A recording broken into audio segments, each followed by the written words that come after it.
Hello, I'm Dr. Mike. Does your dog lick his or her feet, get hot spots or rashes on their skin? These may be signs of seasonal or environmental allergies, a condition called atopy. Like people, animals can develop allergies to their environment.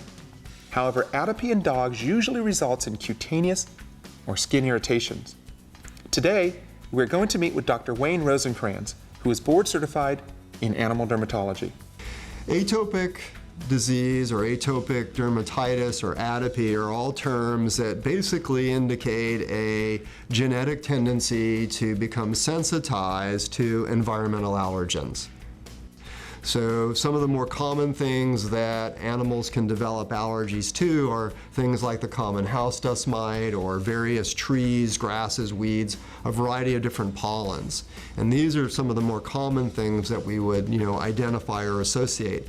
There needs to be some genetic predisposition. So when you look at atopy or atopic disease in specific breeds of dogs, there's definitely a preponderance of the disease in certain breeds over others. So that genetic predisposition tends to manifest in certain breeds of dogs.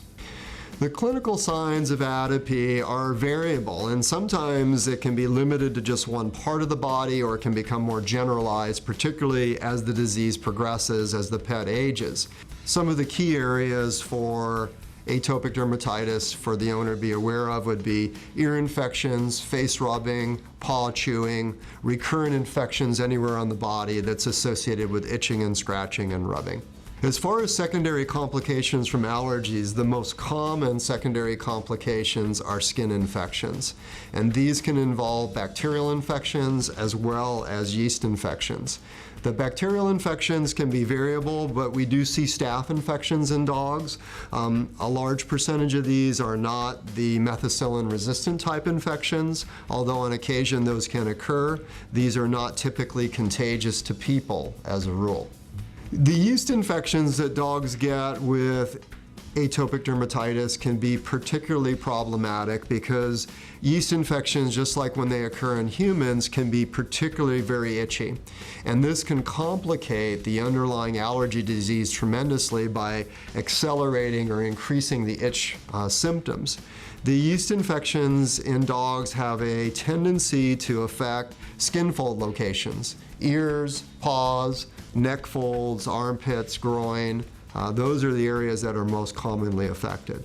If an owner is concerned that their pet has allergies, the first thing they should obviously do is see their veterinarian and discuss the symptoms that their pet is exhibiting. And veterinarians will generally be able to decipher and rate different types of itchy skin diseases based on the history and the physical pattern or distribution that's present.